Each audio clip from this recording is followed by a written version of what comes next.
Bonjour, je suis Hakim Na'alam et je vous propose ma chronique du lundi 13 mars 2023. Elle s'intitule Les sorcières de Salem Alikum. Les gendarmes en ont encore chopé une. Une quoi?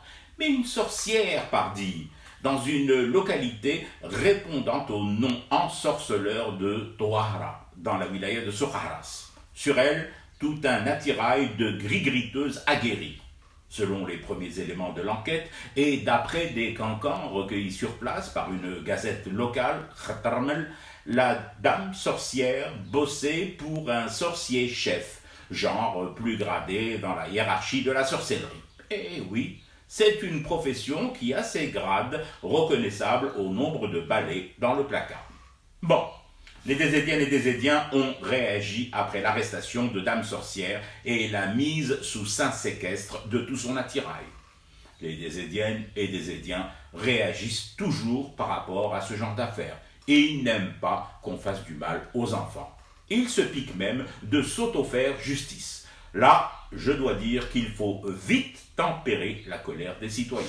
Parce que certains d'entre eux ont carrément appelé à brûler vive la vilaine, son chef et toute personne chopée avec des seringues et des pattes de lapin dans leur besace.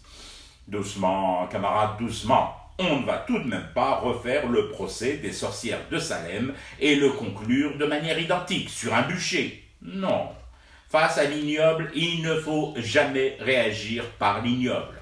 D'abord, où tu vois toi la hambabek des lapins pour préjuger que tu vas trouver leurs pattes dans la trousse à outils de la sorcière?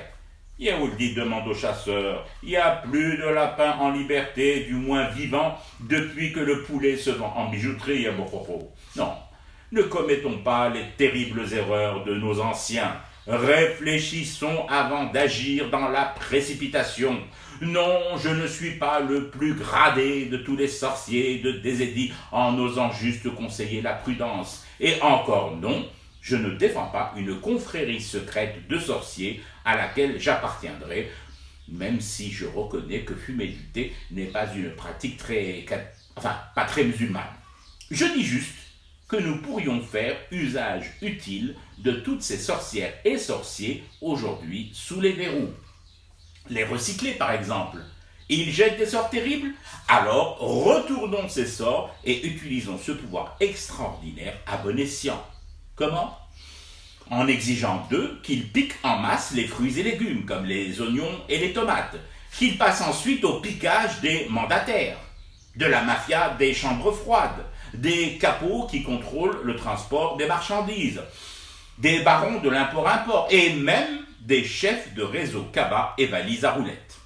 Bien sûr, les pouvoirs publics doivent donner les moyens à cette campagne, comme de mettre à disposition des gris-griteuses et marabouteurs les quantités de seringues nécessaires. Sous contrôle, bien évidemment, toujours sous contrôle. Les commandos de sorcières doivent rendre compte en fin de journée du nombre de malfrats piqués et le numéro d'identification du sort national jeté.